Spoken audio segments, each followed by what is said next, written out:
All right, everybody. Welcome to. Fix this one sec. Hide everything. Welcome to Gas City Gaming's Ravnica Allegiance set review. My name's Dave. If you're joining me tonight, awesome. Welcome. Thank you so much for joining me tonight. It's going to be a bit of a long stream. We're going to take a look at every single card in the upcoming set, Ravnica Allegiance for Magic the Gathering. We're going to do kind of a color and then a guild that has something to do with that color. So our first set, as you can see right there, first color we're going to take a look at is white, along with the Azorius or the blue-white cards in the set as well. So we're going to go through these one by one. I'm going to review it in more of a limited context, because that's what I tend to play a little bit more of, like draft and things like that. If I think a card is good enough to make it into constructed, I'll mention that and see possible things that it could do in that particular format or formats, as the case may be. Being this is live, we're going to be a little more stumbled upon than some of my recorded set reviews, but please be patient. We're here to have some fun. It is Shane. So, and also, if you have some comments about a certain card, feel free to mention it in the chat. But we're going to get started with alphabetically with our Absorbius cards. Totally did that on purpose. With Absorb. Absorb is a white and 2 blue for a rare instant that says counter target spell and you gain 3 life. Absorb has been played before. It will be played again. In your control decks, cancel, the cancel with Surveils being played.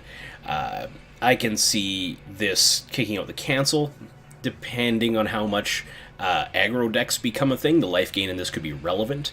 If it kicks, it's going to kick out cancel for sure, because it's just better in those blue-white decks. Is it going to kick out the Surveil one? That's potentially, because Surveil is card selection, and card selection, or card filtering, even worst case scenario, card filtering, card selection, is a little bit better than life gain. 3 life usually won't matter. They reprinted a sorcery speed lightning bolt, so 3 life isn't going to matter as much, but absorb still is definitely going to see, I think, standard play in those control decks. It's also going to see, like in your limited, in your pre-releases, I'd still play one if I got it. Life gain is not irrelevant, and there's always something out of your opponent's deck you want to counter. Azorius is really good gumming up the ground, so when they finally do that one big game-breaking play, you're good to counter it and even gain a little life off the side of it. So Absorb is a card I do like. One sec, that'll fix itself, don't worry. Angelic Exaltation is 3 generic and a white for a uncommon enchantment. There we are. It says, whenever a creature you control attacks alone, it gets +X/+X until end of turn, where X is the number of creatures you control. This I do like, because it does do something on the turn it comes down. You drop it, and then you attack with your one creature that now gets, +2/+2, +3/+3 maybe? Cool. In your Orzhov decks in Limited, where you're getting a bunch of spirits sitting around blocking, or even in your Azorius decks, or say maybe you have one flyer and a bunch of ground creatures, this can be a pretty good buff to your one creature. Essentially gives everything else you have exalted, right? Which is pretty good. It's not an auto-snap include, but if you're playing a deck, like especially Orzhov, for me this is more of an include in the Orzhov Afterlife deck than it is the Azorius deck. Azorius, this is not necessarily going to win you the game, but can help you get out of potential board stalls. But if they have some blockers or a kill spell, it's also just doing nothing. But I do like it. It's not a big bomb for me. It's not removal. But, 20th card, something like that. It could be good enough to get in. I'm prioritizing removal over this, but it's usually good enough to get in my opinion. Angel of Grace is 3 generic mana and 2 white for a mythic creature angel. She has Flash, has Flying. When Angel of Grace enters the battlefield until end of turn, damage that would reduce your life total to less than 1 reduces it to 1 instead. She also has 4 generic and 2 white. Exile Angel of Grace from your graveyard, and your life total becomes 10, and she is a 5/4. So this is a big mythic angel. The hard part about this, I think, is that if you are playing her in order to not die, you're probably just going to die the next turn anyway. Like, this gives you... You play this, you don't block, because why block? Because you're going to live through the turn anyway.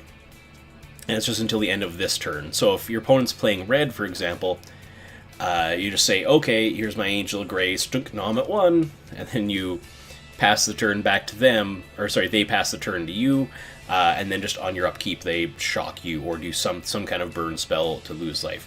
Limited, bomb, awesome, I'll play this every time. Constructed, I don't think it's good enough to push out Shalai out of the Angels deck, because the red-white or green-white Angel or tokens deck that's going around right now is pretty good on its own. I don't think this is good enough to get in there.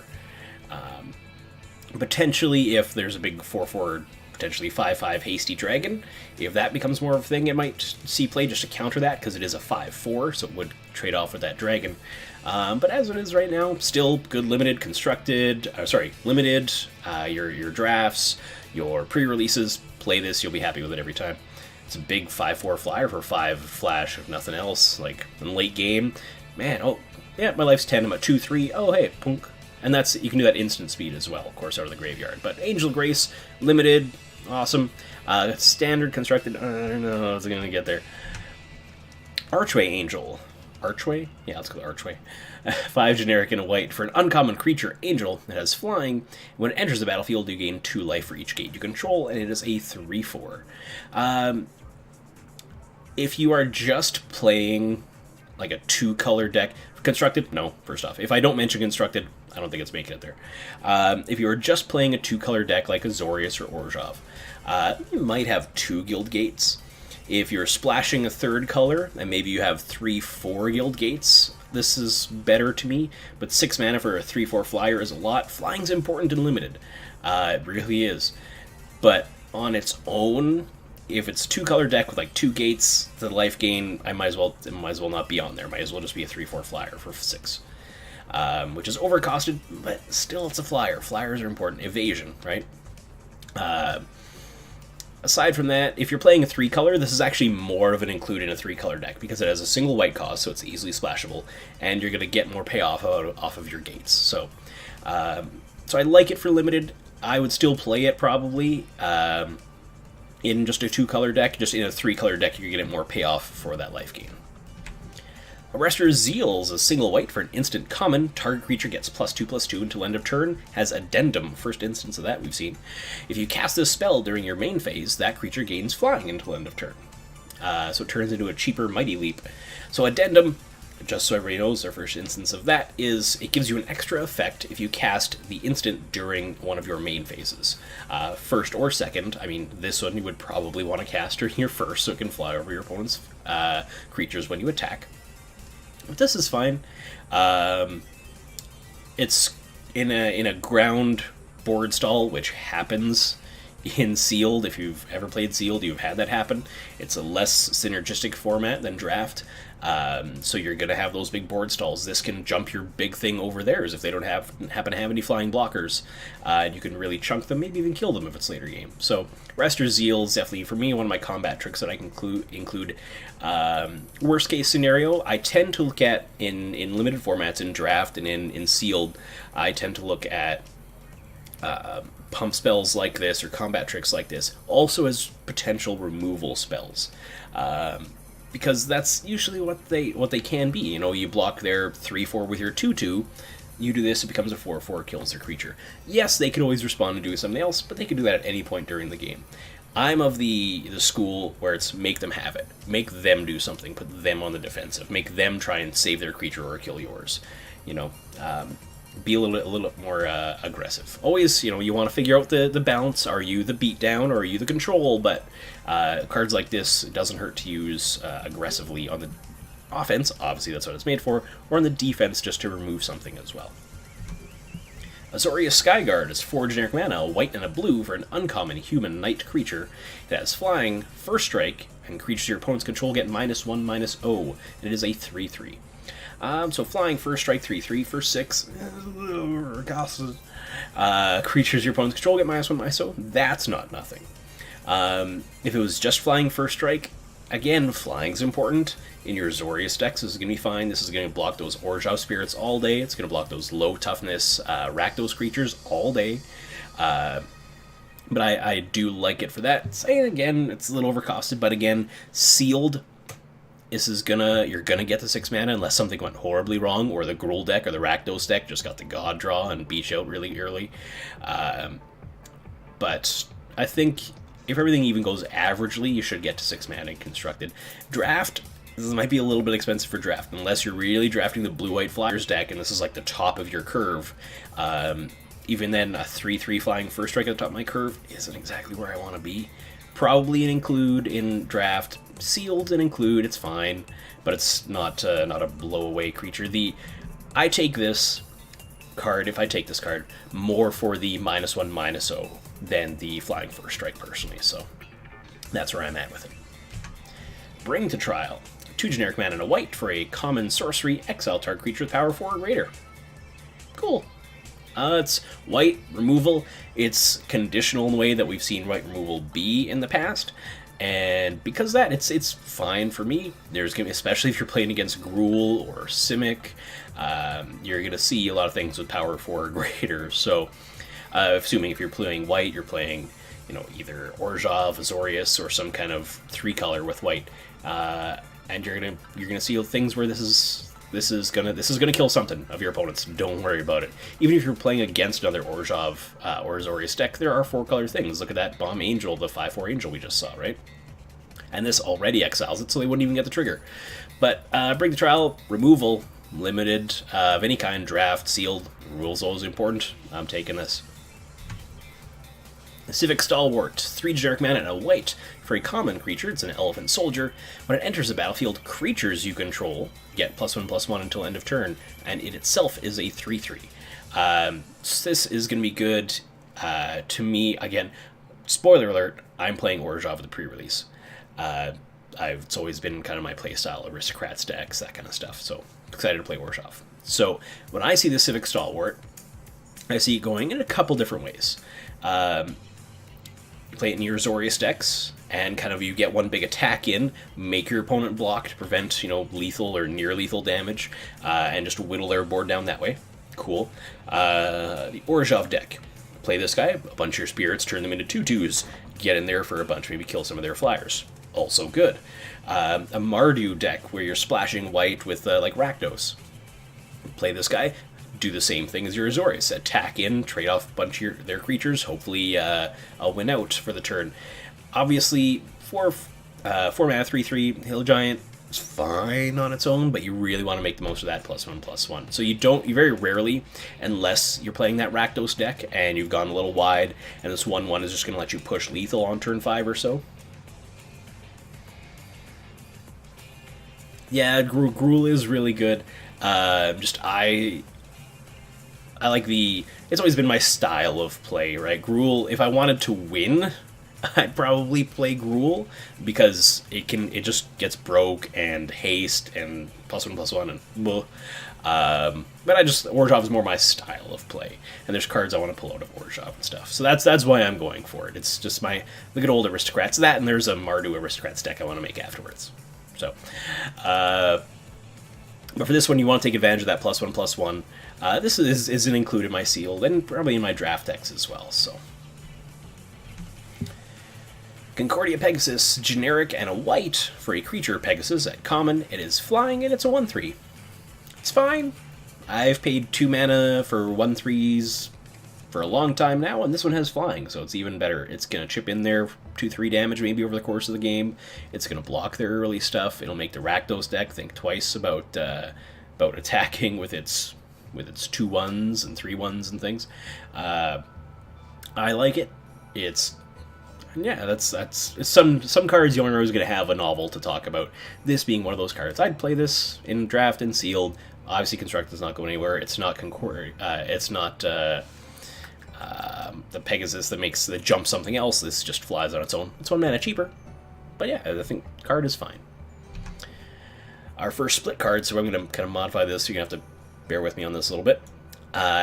Split card, Depose and Deploy. I like Loading Ready runs, a way they put it, Jane Austen's Depose and Deploy. So Depose is the first half. It's an instant at uncommon, well, the whole thing's uncommon. But tap target creature, draw a card. Okay, seems good. Deploy, also good. 2 generic mana, a white and a blue for an instant, because some of these 1/2 is instant, some of these 1/2 is sorcery. They split it sometimes. Create 2 1/1 colorless Thopter artifact creature tokens with flying, then you gain 1 life for each creature you control. So this is automatically create 2 1/1 flyers, gain 2 life, which is good.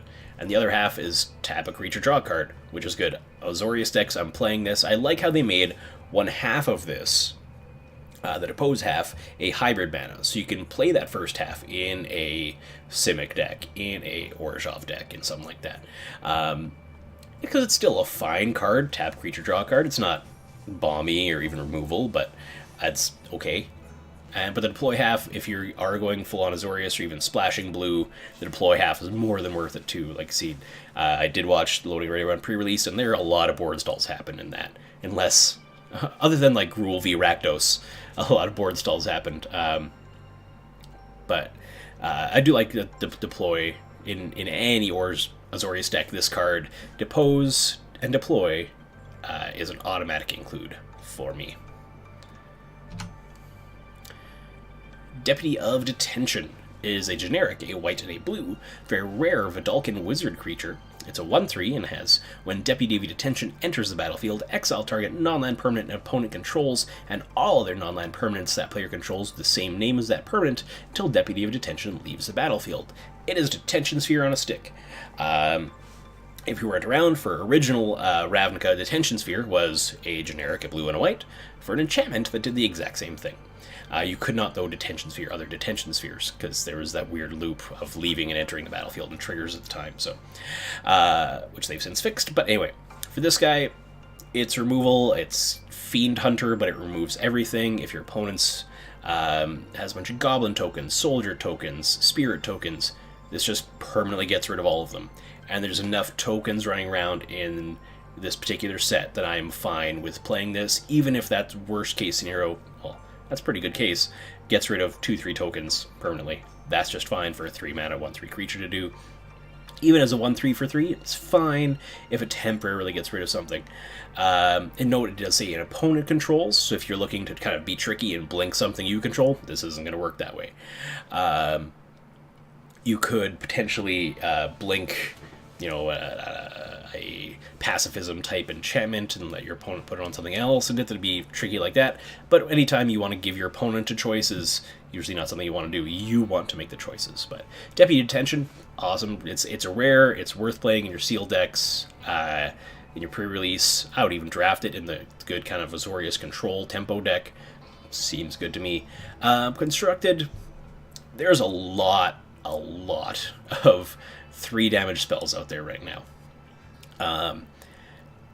I don't know if this has a place in the control deck in Standard. The 3 toughness is hard because there's Lightning Strike, there's the red card that we'll get to that can, for 1 red mana sorcery speed, do 3 damage. There's a lot out there right now that just makes this too easy to kill. 4 toughness is going to be a big thing in Standard going forward, I believe. But so that may make Deputy of Detention just not quite good enough to really crack competitive Standard. I mean, people can always play anything in Standard. That's the cool thing. Just for like high tier competitive decks. Again, I've never played on the Pro Tour. This is just my opinion. I don't know if it's going to get there. Dovin, Grand Arbiter. Speaking of, I don't know if it's going to get there, generic white and a blue for a mythic legendary planeswalker Dovin. It comes in with 3 loyalty to start with. Has a +1, says until end of turn, whenever a creature you control deals combat damage to a player, put a loyalty counter on Dovin Grand Arbiter. So that's whenever each creature. So if you have a bunch of tokens, a bunch of flyers, a bunch of whatever, that say 5 of them hit, Dovin here gets 5 loyalty from that. -1 says create a 1/1 colorless Thopter artifact creature token with flying. You gain 1 life. So kind of protects himself / you, but that Thopter is not the greatest. And then he goes down to 2, which shock a whole bunch of things can kill him from there. So -7 for his ultimate. Look at the top 10 cards of your library. Put 3 of them into your hand and the rest on the bottom of your library in a random order. Yeah, that's the thing, right? Deputy Detention could easily be a modern card, but not good in Standard, right? That's because you're gonna have like, yeah, I can see it being a modern card for sure, just not so much a Standard. But that's the trick with it. Yeah, that's true. I can see this Dovin potentially, like, if we got to find a spot for this one. If we got to find a spot, you're not playing this guy on turn 3. You're not. Probably like turn 5, 6-ish. This isn't a control. It's blue-white, but it's not a control Planeswalker. Because we're not playing this in the same deck we're playing Teferi. It's just not happening, I don't think. Because the Teferi deck doesn't play very many creatures at all. If any, if you're playing the Taking Turns version. But with this guy, he goes into a tempo deck, possibly into a Bant deck, where he's going to have protection from some beefy green creatures, and those creatures are going to be doing damage, and eventually you're going to be able to get that -7 off, dig for your big stompy green dude, or your big X blue-green Simic card that draws you cards and gains you more life. That's the kind, if this guy finds a home, that's where I see this guy going. Keep in mind, we're going to have all of the Buddy lands and all the Shock lands coming in, so three color decks probably going to be new Standard. Some might try to go 4 color, so if Dovin here finds a home, I see him doing like a Bant tempo deck is where I see him going. Again, not saying he's going to go there, but if we see him going somewhere, then that's where it's going to get to, I believe. So, just give me 1 sec here, guys. Just going to fix the background music. I didn't want to do this with silence the whole time. There we go.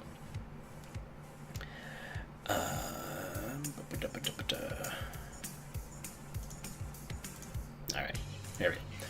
So yeah, that's where Dovin goes if Dovin finds a home.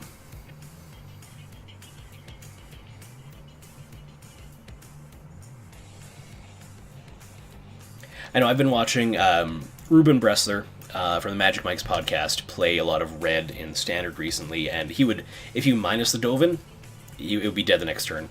That's the unfortunate thing. You get a life and a Thopter out of it, which would then die to a Chain Whirler. So, but that's, like I said, if we have to try and think of a home for him, that's where I think it ends up. Speaking of Dovin, Dovin's Acuity. Generic mana, white and a blue for an uncommon enchantment. When it enters the battlefield, you gain 2 life and draw a card. Whenever you cast an in-spell during your main phase, you may return Dovin's Acuity to its owner's hand.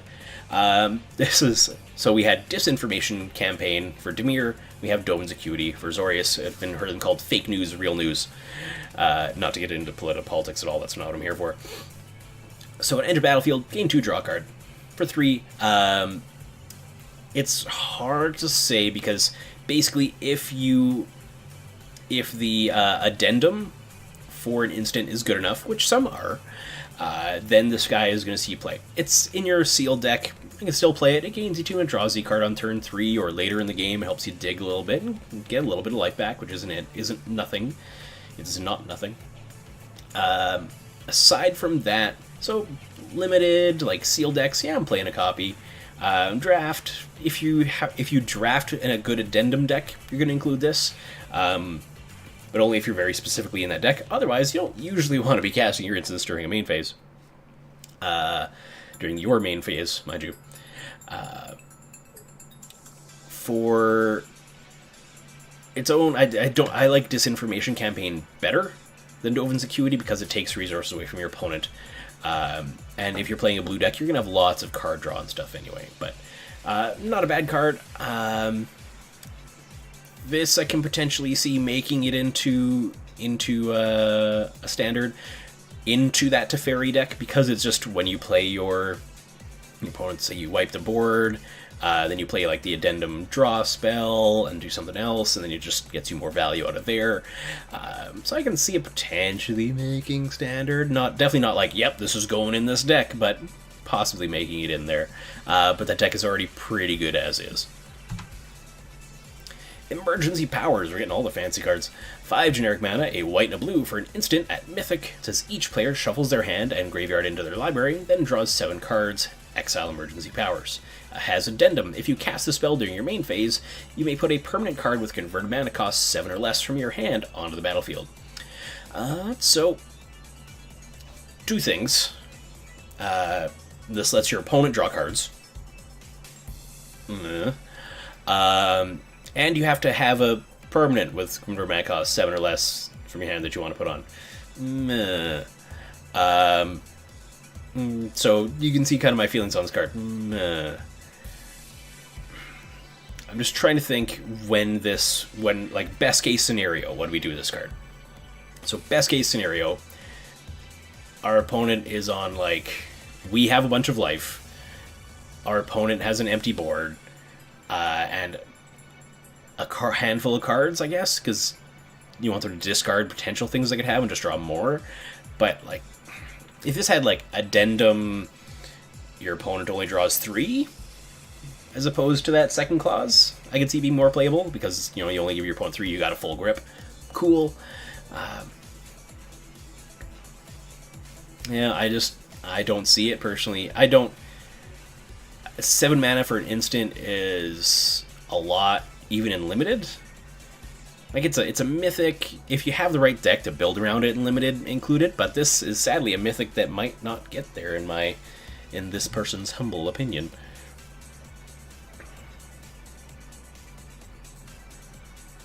So, on to the next one for now. Exposed to Daylight, 2 generic and a white for a common instant, destroy target artifact enchantment, scry 1. Cool. I usually like to include one of these kind of versatile removal spells. You've got it? For emergency powers, you've got it? Or you have emergency powers, is that what you're saying? But just, I'm going to finish off Exposed to Daylight here. I like to include one of these in my sealed draft deck, etc. Because, like, if your opponents get Dovin's Acuity, cool, it dies now. Your opponent has, like, any number of artifacts, or the lockets, cool, your mana source, I deprived you of that, and I got to scry 1.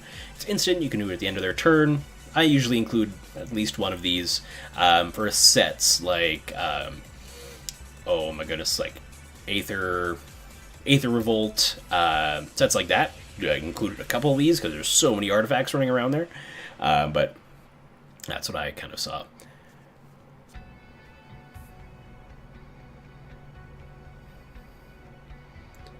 Mending Dominaria and Untrue, play Fall of the Thran, snack all lands.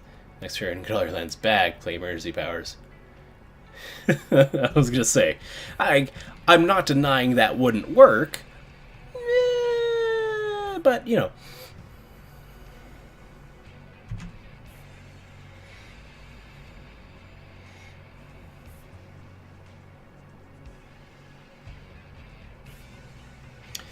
Forbidding Spirit is a generic 2 white for an uncommon spirit cleric creature at 3/3. When it enters the battlefield until your next turn, creatures can't attack you or a planeswalker you control unless their controller pays 2 for each of those creatures. It's solid. It's fine. It's a 3/3 for 3, which is good already, and propagandas for a turn. So if you think your opponent's about to go off, or if you're playing against really aggressive Rakdos deck, this gives you a turn. They could probably only attack with 2 creatures at most. This would probably kill 1. And that just kind of helps get you there. But Forbidding Spirit, I like it. I would include it. You got to watch though; it's double white, so this isn't exactly splashable. So if you can't really, if you're playing Rakdos, splashing into white a little bit for some removal or something, say, Forbidding Spirit may be a little taxing to include. So if I'm already base white something, like playing Ravnica Azorius, then you can include Forbidding Spirit. Other than that, it might be a little difficult, but is worth including if you're base white. Hazda Officer, 2 generic and a white for a common human soldier at 3/2. When it enters the battlefield, target creature you control gets +1/+1 until end of turn. 3 mana, 3/2 is fine. See, here you see the difference between a 3/3 for 3 mana and a 3/2. So it's a temporary effect still, lesser temporary effect for sure, and 1 less toughness. Hazard Officer, again, in my... is probably, like, this feels more like a Boros card than anything. It belongs to Azorius, like, character-wise, because he's a police officer, and the Azorius are the police. But that's... It's fine. It's okay. It's, you know, if you're counting creatures, this is like your 15th creature. Something like that. I do really like the flavor text on this, though. We'll just have a look at that. We won't mention all of it, but just some of the funny ones. With Simic in there, you can get some silly ones in here. You two, cover the alley. You with me. Eyes on windows, balconies, and rooftops. Who knows what a fish, octopus, crab can do? So something from Simic is running away from the police. Hero of Precinct 1. Oofa. This card is good, and I like it. Generic mana and a white for a rare human warrior. Whenever you cast a multicolored spell, create a 1/1 white human creature token, and it is a 2/2 on its own. So 2/2 for 2 already is just fine. So if you haven't played a lot of Ravnica before, there's a lot of multicolored spells. So whenever you cast one of those, whether it's a removal spell, an enchantment, a creature, or whatever, you just get a free human. So if you didn't watch the pre-release, this card did work in Erin Campbell's Mardu Aristocrats deck that she managed to put together pretty well. So she got a lot of free 1/1s and managed to fling those essentially at her opponent and did a lot of good. Potentially, if the possibly Mardu plus green 4-color Aristocrats deck becomes a thing, this has a home in it for sure. Because anytime you can play Magic and then just get further benefits from simply playing Magic, that is a good for you mechanic. Things like Landfall, original Landfall was broken. You played a land and the stuff got bigger and trample and attacked and did damage and won you the game most of the time. Even Landfall come around the second time, they had to tone it down so much and it was still somewhat effective. So Hero Precinct 1, anytime you play a creature or a spell, or there's so many black-red removal, Poison Tip Archers, the Aristocrats effect that you play with this, you then get a 1/1 that you can do whatever you want with. So yeah, Hero Precinct 1, obviously I'm playing in my limited deck. I prefer to look at Mardu because there's more outs to do with these 1/1 humans that you're getting. But again, just a good card on its own as well, because you'll be playing a lot of multicolored spells. This will either A, draw the removal pretty quick, because it's worth it. If you're playing against this, just kill it. Or B, give you a whole bunch of soldiers over the next several turns. So Hero Precinct 1 worth it, and hopefully makes it into standard, because it was in the standard deck I want to make. High Alert is a generic, a white and a blue for an uncommon enchantment. Each creature you control assigns combat damage equal to its toughness rather than its power. So we have Arcades from I think it was Dominaria. So this could go in there, right? Creatures you control can attack as though they didn't have a defender, and 2 generic mana, white and a blue, to untap target creature. So you can give something pseudo-vigilance if you pay, but it's a really expensive untap cost. We'll see later on there's a green card that can tap for a lot of mana, so this could get real good with that. Anyway, on its own though, unless you're playing a lot like the Azorius Flyers deck, where you're playing a lot of 1/4s and 1/3s and that kind of stuff, even Concordia Pegasus that we saw. So you drop Pegasus turn 2, this turn 3, and you have a flying 3/3. That's fine. So if you, in Sealed, obviously you don't want to play this if you have, or 3/2s that we just saw, the Hazda Officer. It turns that into a 2/2. Buh. Only when it deals combat damage if something says power 3 or greater. Arcades is M19, thank you. So yeah, the Bant Arcades deck, maybe? But Sealed, if you have the right deck to surround this with, if you're in Azorius already, you probably will. Can be really good. The untapped target creature effect is expensive, but towards the end of the game gives a 1/4 flyer, that's now a 4/4 technically, to attack. It gives it pseudo-vigilance, so you can just keep jumping in there and keeping it as a blocker as well.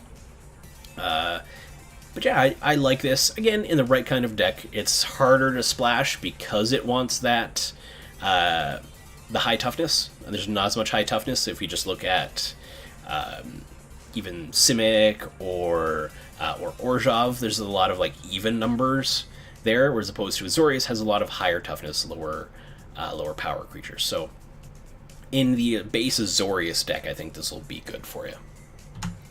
Impassioned Orator, 1 generic mana and a white for a common human cleric. It's a 2/2, 2/2 for 2. It is a bear with some upside. What's the upside? Whenever another creature enters the battlefield under your control, you gain a life. Cool. Now think of this with the lady that pumped out 1/1s. Okay.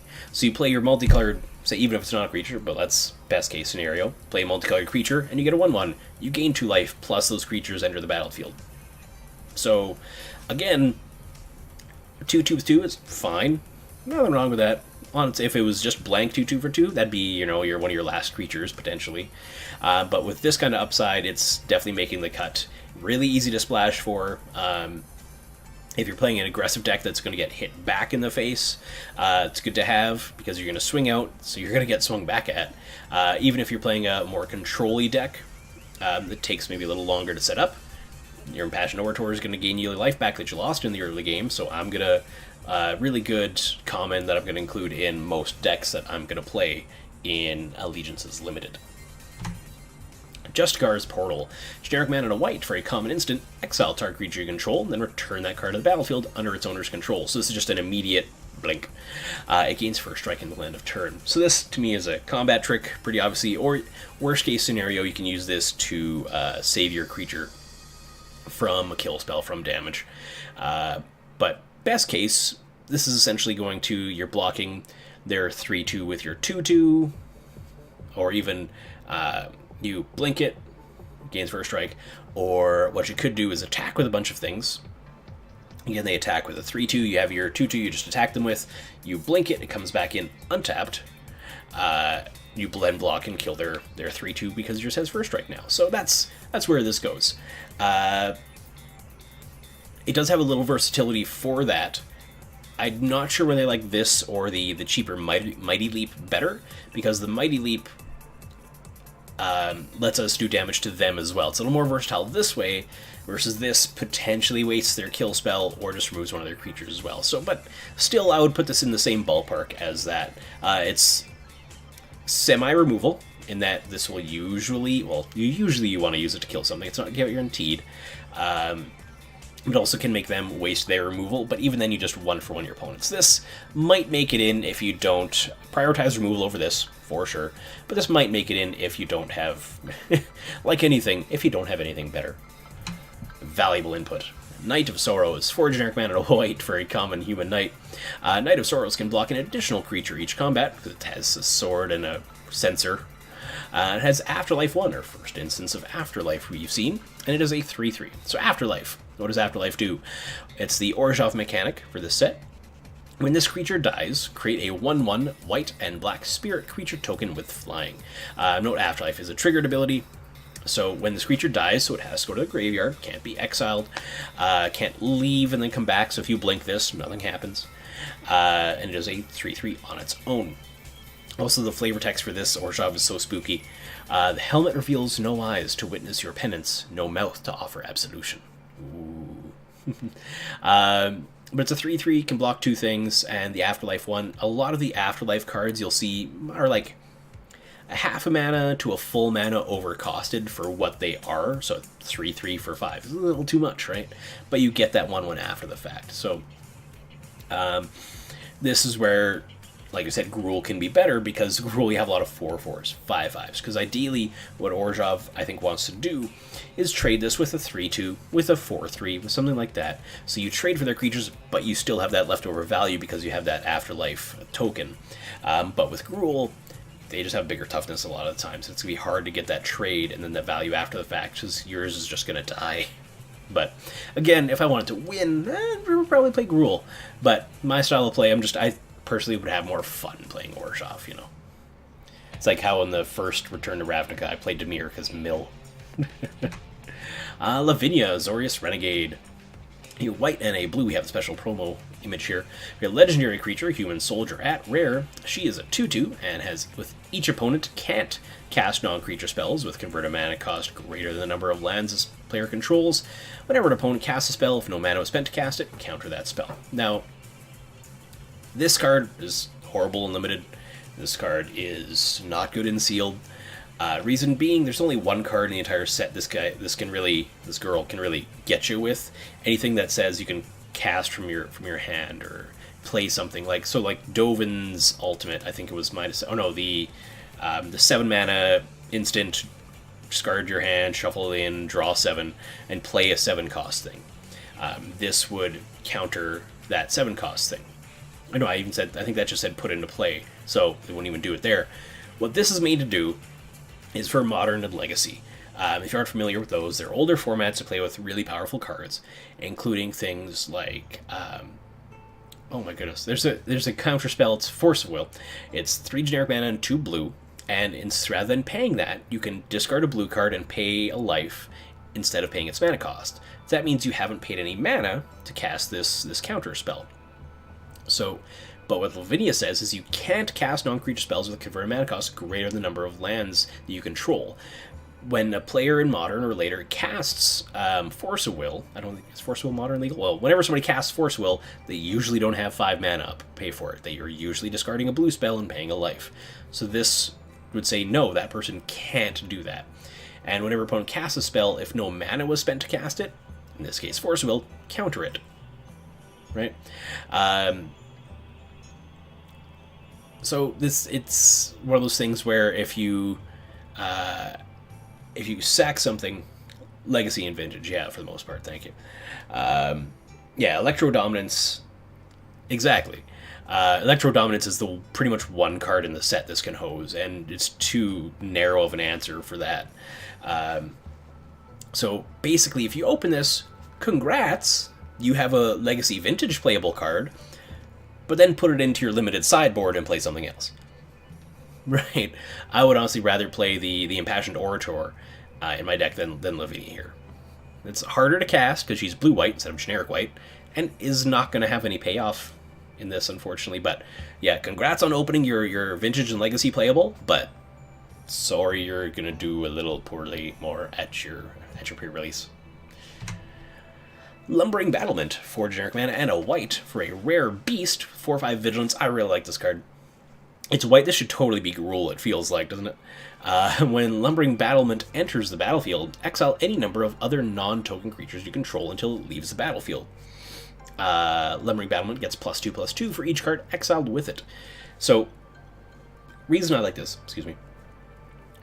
is you play this, load up all your creatures onto it, exile them. So when it leaves the battlefield, you can blink it, it can be exiled, it can be killed, whatever. So I want to play this, then board wipe, and the Lumbering Battlement dies, you lose your 4/5 vigilance, not nothing, but then everybody gets off of it and you just get everything back. I played Banned Hexproof when Bestow Auras were a thing. That was fun because when somebody board wiped, you just had your Eidolon of Countless Battles and your other Bestow. That was one of the only Bestow creatures I ever played. There was the Lifelink one as well, potentially against aggro decks, but that was about it. Anyway, I like this because of that. Potentially, I don't think it sees any kind of constructed play, like it gets around board wipes. But that's just, I think there are other ways to solve that in constructed. And also, it's just going to get played, everybody's going to hop on, your opponent's going to kill it in constructed when we're talking about that, because they will have the answer a lot of times. So anyway, Lumbering Battlement, yeah, awesome, play with it, 4/5 vigilance for 5, plenty playable in constructed anyway, or sorry, in limited anyway. Constructed, don't see it quite getting there. Ministrant of Obligation, 2 generic and a white for an uncommon creature. Human Cleric is a 2/1 with Afterlife 2.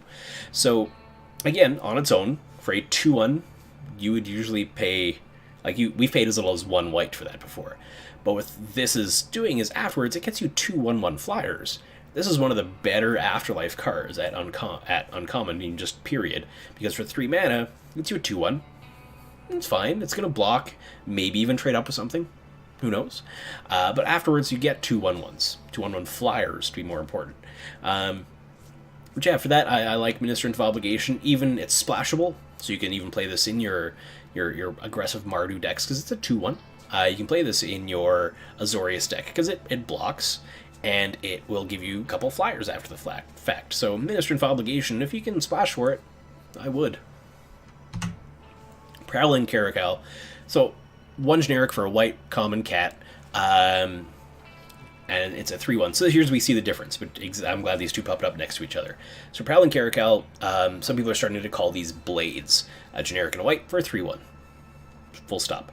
That versus 2 and a white for just a 2/1, but Afterlife 2. Here we see, I think, how highly and how much fine-tuning Wizards had to do with the Afterlife mechanic.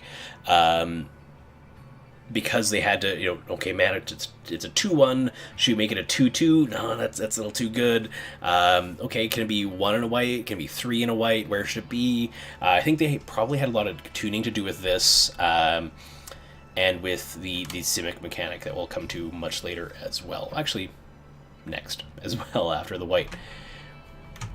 But sorry, Prowling Caracal, plenty fine. I've played these before. I'll play them again. Sometimes you feel bad and they trade for a 1/1, but if you play this on turn 2, your opponent might not have any drops for the first couple turns of the games, especially if they mold, so you might chip in there for 3, maybe even 6, and maybe even trade up with an X3 of theirs.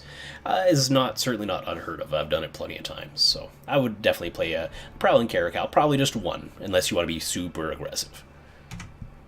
Rally to battle, 3 generic mana and a white for an uncommon instant. Creatures you control get +1/+3 until end of turn and untap them.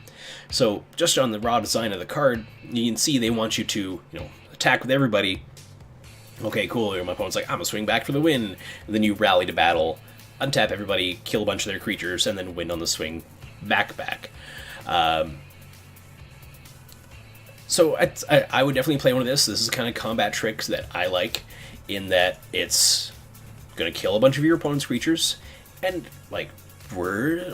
worst case scenario, you attack them, pump your 3 or 4 creatures for 1 each, and give them pseudo vigilance because you tap them to attack, of course, right?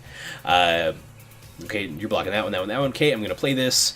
Now this will kill that, and it'll get in for an extra 2.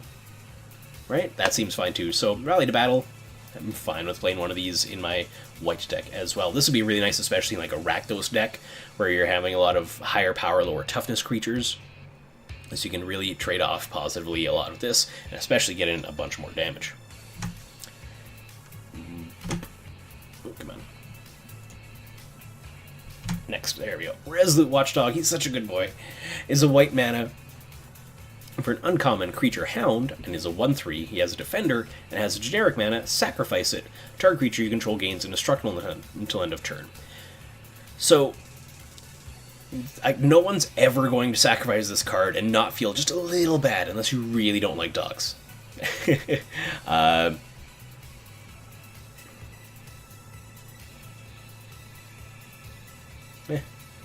Couldn't tell you. I know when I'm have both going at once, my phone is usually a little behind my computer. So, I don't know.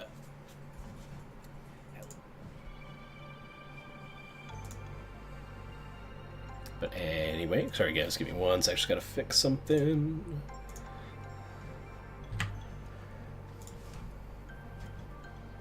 Boop, boop, boop. Like I said, the fun of doing this live. Alright.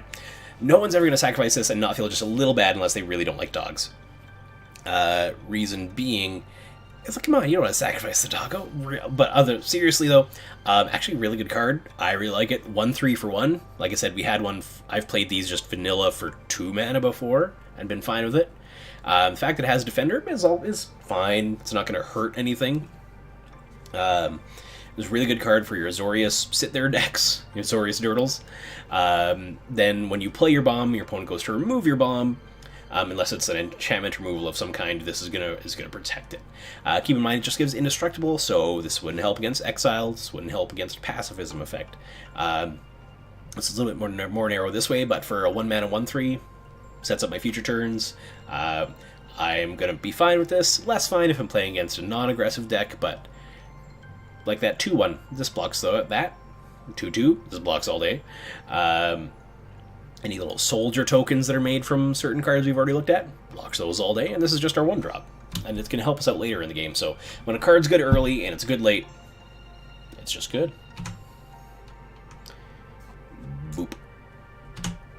Senate Guildmage, our first Guildmage. The Guildmages this time are named after the organizations. So they've been called, Azorius Guildmage, they've been called... the name of the guild they've had, the type of organization they've had, and then the home that they've had. So this is the Senate, the Conclave Guild Mage, the House Guild Mage. You'll see for Demiro is the House Guild Mage. So this is the Senate Guild Mage because it's the Azorius Senate. So getting onto the card itself, it is a white and a blue mana for an uncommon human wizard. It is a 2/2, has 2 abilities, as most of them do. It has white, tap, you gain 2 life. That's fine. And a blue tap, draw a card, then discard a card. Good old loot. Looters are fine. A looter that can also potentially gain you life. Later game, in a board stall, tap 2, tap gain 2, gain 2, gain 2, gain 2, gain 2. All of a sudden you've gained like 10 life. Or even more ideally, draw a card, discard a card until you find something you want to play. But still, Guild Mages, these are easy to splash for. So if you're have blue, if you played Simic and draw a Senate Guild Mage, that's fine. If you're playing Azorius and get a Senate Guild Mage, that's still fine as well. So all the Guild Mages pretty much are good. This one is not the best. We'll get to see that probably much later. But Senate Guild Mage, all of them are playable. None of them will see, I don't think, well, not Senate Guild Mage anyway, will not see constructed play, but limited, these will pretty much always see play. Sentinel's Mark is generic and a white for an enchantment aura. It's uncommon, it has flash, enchant creature. Enchanted creature gets +1/+2 and has vigilance. This card also has addendum. When Sentinel's Mark enters the battlefield, if you cast it during your main phase, enchanted creature gains lifelink until end of turn.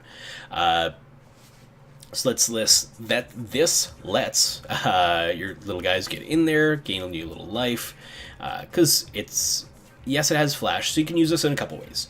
You can use this to get in and gain a little, or you could use this in a defensive mode.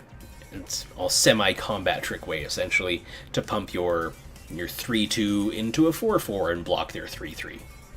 Right? So because any card that has versatile, that can have multiple modes like this, I personally like. And to give something vigilance in limited, it's very, very good as well. Don't underestimate that. So because of these numerous things, I like Sentinel's Mark. And again, nice and splashable too with that single white cost. I'd play it for limited, in a draft for sure, in sealed for sure. When I say sometimes something will be better in sealed versus draft, that's usually because draft is a little bit more of a synergistic format. People are able to narrow down their strategies a little bit more. So Rakdos and Gruul, for example, may get even more aggressive and faster. Azorius may get even more controlling and counter-heavy, usually not counters, but more controlling, bouncy, more tempo-like. Things like Orzhov may even get more removal than normal. So because of that, some cards will be better in a sealed format where you get these 6 packs, that's it, versus a draft where you're able to really narrow down the cards you get. So Sky Tether is a white mana for a enchantment aura at uncommon. Enchanted creature has defender and loses flying. So this would be really good. It doesn't remove the creature, keep that in mind, but if you have flying and they don't, removes their blocker essentially for all your creatures. Even if they have one really problematic creature that's really aggressive, it's really nice on something that can't block, obviously, because it doesn't let it attack anymore. So I would keep an eye on that. Sky Tether is not ideal, it's not pacifism, the creature can still block. Has defender though, so it can't attack anymore. And it can still use its abilities. So you gotta be careful as to what you put this on. You want it to be as relevant as it can be, but it's essentially the worst removal, the worst pacifism, but certainly not nothing. If you're hurting for removal, I wouldn't be I would be shy about including it, but I wouldn't be ashamed. Smothering Tithe. 3 generic mana and a white for a rare enchantment. Whenever an opponent draws a card, that player may pay 2 generic mana. If the player doesn't, you create a colorless treasure artifact token with tap sacrifice this artifact, add 1 mana of any color. This kind of goes with the Orzhov theme of being debtors, being debt collectors and lenders and things like that. But Smothering Tithe is fine. The hard part is you spend your turn 4 doing this. So unless your opponent is fairly behind or even just even, it's hard to take your turn 4 off. Turn 4, where you could be playing and doing a number of really good things, and do this. If I'm stuck on 4 mana, I see this, cool. I'm going to have a 5th mana next turn, guaranteed. Well, not even guaranteed. Your opponent can still pay 2 if they really want to. So this, to me, seems like a more potentially control deck thing, like an Azorius thing, or an Orzhov thing, but I might not play this depending on the deck.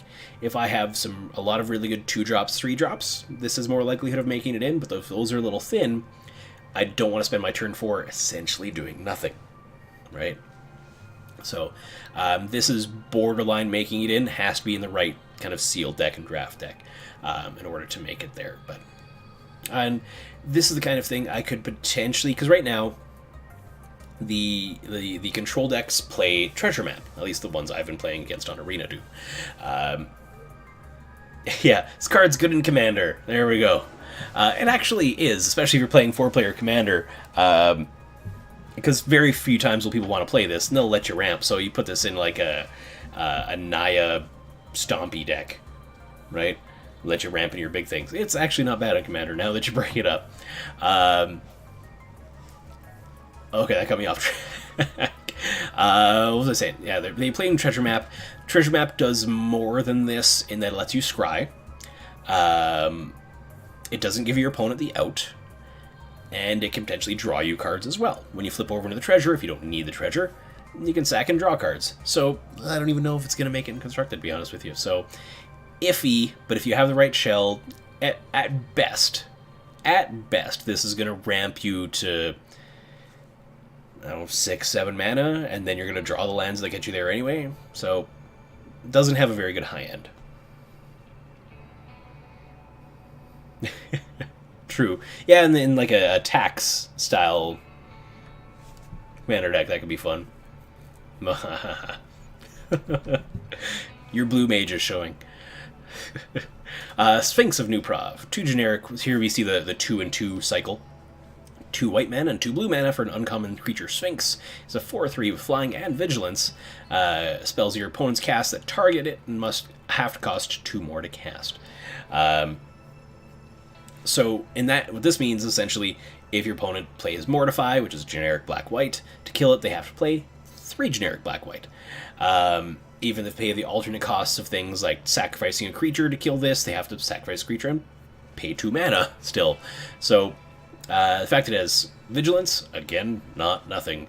It was very important. If you get there on turn 4 with this, chances are it's going to go the whole way and end the game pretty quick for you. All of these 2-2 creatures are playable in their colors.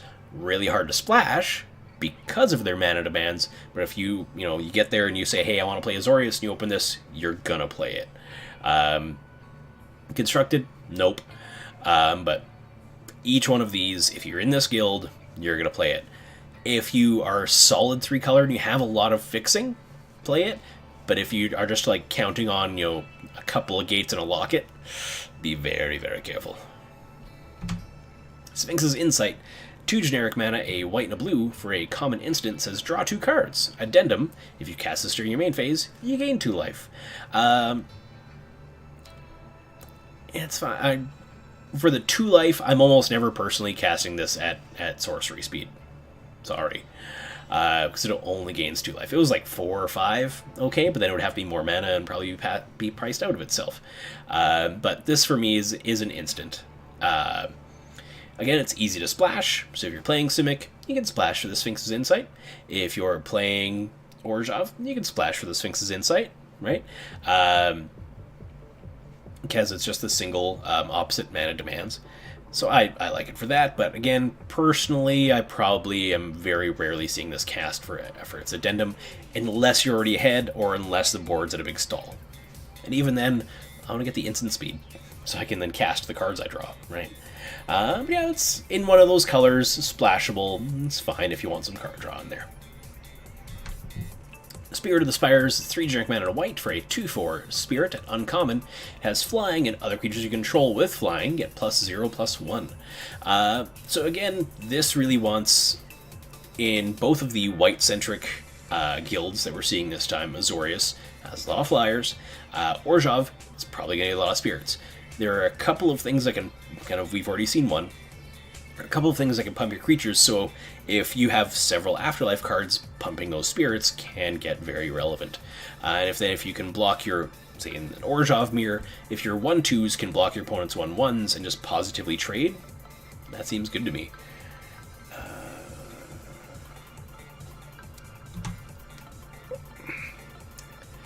I don't know if it'd be broken. So what was it? It's cost 5 before for sorcery speed, draw 3, right? It's been 5. So yeah, I don't think it'd be broken. Just then there'd be no white flavor. The gain 2 life is the white flavor. At instant, yes. 3 cards for 4 instant speed is too good. If the addendum was to get the additional card at addendum... Oh, it was 5 mana? Yeah. So that's what I was thinking. It's been 5 mana to get 3 before. So that's fine. But 4 mana sorcery speed, aka, like you said, the addendum adds... Yeah, I think that'd be fine. Just then it would have no white flavor. There's no reason for it to be multicolored if it's just draw. The white pip on there denotes that, okay, we're going to gain life instead. If it was 3 or 4 life, I feel like maybe too good, but I think like that's why this gains you life instead of says extra card, If it was like, I don't know, like if it was 2 and a white, 2 and a blue, kicker 1, the spell can only be kicked at sorcery speed. If you kick the spell, it can only be cast at sorcery speed, draw an extra card. That would be fine. Or maybe kicker blue. Do it 2 and 2 blue. Then you could cast it at sorcery speed and draw 3 cards. There we go. Magic R&D. No, Spirit of the Spires. So we've been through this. So this is fine. 2/4 flyer for 4. I played it before. It's been alright. It's going to block your opponent's flyers, which you need in this is important. If you have a lot of other flyers, this just gets better. So on its own, this is fine. And if you have more flyers, it just gets better. So worst case, this is fine. So you're going to play it. I'm going to play it. It's going to be fine. It's going to be okay. You're going to have a good time. Summary Judgment. Generic mana and a white for a common instant. Says deals 3 damage to target tapped creature. With addendum, if you cast a spell during your main phase, it deals 5 damage to that creature instead. So essentially, if something's attacking you, it has 3 toughness, you can kill it right then. If not, you can kill it next turn. If you cast this at sorcery speed, I play this, definitely. We've played like a Ajani's Intervention and cards like that before, so I'm easily playing this. Take Vengeance, Ajani's Intervention have seen play, so Summary Judgment we'll see play for sure in Sealed and Draft. For sure, these are good cards. They're removal. Even if you have to 2-for-1 to kill something big, like trade off a creature plus do this, still probably worth the killing something big. Not good enough for a constructed of any kind, though, but for your limited decks, play it for sure. Syndicate Messenger is a 2/3. For 3 generic mana and a white, it's a common bird, has flying. It's 2/3 for 4. That's cool. It's good. And it has Afterlife 1. So if it does trade off an opponent's flyer, you still get a flyer. It seems good. Again, it's this kind of card. We've seen this in blue. In blue, this is usually a 3/2 for 4. And again, your blue opponent plays their 3/2. You play this. They trade. You still have a 1/1. Right? So I play Syndicate Messenger in a deck that can splash for white. Unless you got a lot of really good creatures, flying is always relevant and limited. This has flying, and it gives you flying when it dies. So I like Syndicate Messenger if you can play white in your deck. 10th District Veteran is 2 generic mana and a white for a common human soldier, has vigilance, and whenever it attacks, untap another target creature you control. I really like this, actually. There was 10th District Guard, which was not as good. 10th District Veteran is better. Once you're a guard, you get promoted to veteran, I suppose. But what this does is it gives you something pseudo-vigilance. So this can attack alongside something bigger, can attack alongside a 3/1, can attack alongside a lot of things and just make that other creature better. So this 2/3 for 3 with vigilance, That's not bad. I've played that before. It's been fine. 2/3 for 3 with Vigilance that also gives something else Vigilance, essentially. Just makes it that much better. What this also does is, say if you have some cards out of Simic, the one that taps to move a counter off so you can do the Simic mechanic again. This lets you untap that tap card, so you can then do that again. So this gives you more options as well. You can give something else Vigilance, but you can also untap another utility creature that you want to use again too. So for several reasons, I like 10th District Veteran in things like aggressive Mardu decks, in Bant decks it has utility as well. So I do like myself a 10th District Veteran. Tithe Taker is a generic and a white mana for a rare human soldier. It says during your turn, spells your opponents cast cost 1 more to cast, and abilities your opponents activate cost 1 more to activate unless they're mana abilities. So your Simic mechanic, your Adapt, costs 1 generic more, for example. It is a 2. Other than that, it's a 2/1 with Afterlife 1. So it's fine. It kind of hoses, well, it doesn't hose, but makes their removal a little more expensive. And whenever it does die, as it probably will, seeing as it's a 2/1, you get your 1 flyer left over, which is not bad. This, even though it's a rare, it's a 2/1 with Afterlife 1. We've seen that before. I had Afterlife 2 for 1 more mana. So you can see, again, how highly Wizards is valuing the Afterlife mechanic, and kind of overcosting what they are. Because, again, we've seen 2/1s for 1 white mana before, so... Yeah. Death to fetch lands. Yeah, actually, I hadn't even thought of that. That's very true. Because that is, you have to pay 1, so your opponent turns with the fetch land, you put this down, they better do that in response. For limited, sealed purposes, makes the Adapt, makes their removal more expensive, makes their flash creatures more expensive. So there's enough utility in this to play it. I'm going to be a little disappointed to open this rare at my pre-release compared to some of the other ones that are more Orzhov themed. But definitely, I hadn't even thought of the Death to Fetch lands, so thank you muchly for mentioning that. Twilight Panther, speaking of playable, as a white mana for a 1/2, common cat spirit has the activated ability of paying a black to give Twilight Panther Death Touch until end of turn. Death Touch is good in limited. You want to kill their 5/5, your 1/2 can kill their 5/5. Your 1-drop can kill their 4/5, 6-drop. That's fine, right? Just keep that 1 black mana. Take that 1 black mana, set it over there, right under Twilight Panther, leave it there for when you need it. Twilight Panther, I'd be happy playing a couple of these, honestly. These Death Touch creatures, like I said, will prevent their big creatures from attacking. Very few things are more of a deterrent to attacking than playing one of these Death Touch available type creatures. To be very careful when you tap out and tap that black mana for something else. Other than that, Twilight Panther, definitely playable, definitely a solid card. Next up, Unbreakable Formation is 2 generic mana and a white for a rare instant.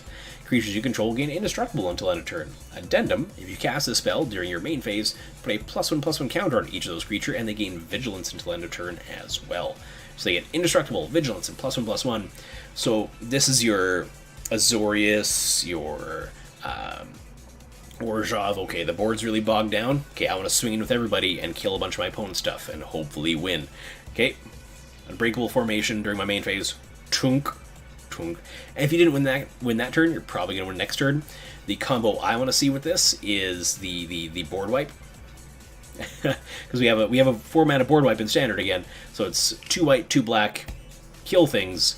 So if you're later in the game, you have 7 mana, you can play Unbreakable Formation, board wipe, and then just tunk win. I mean, that's Magic Christmas Land, don't get me wrong, but still. Can't help think of those things sometimes. But Unbreakable Formation is, when we talk about good combat tricks, good things like that, this is the ultimate good combat trick.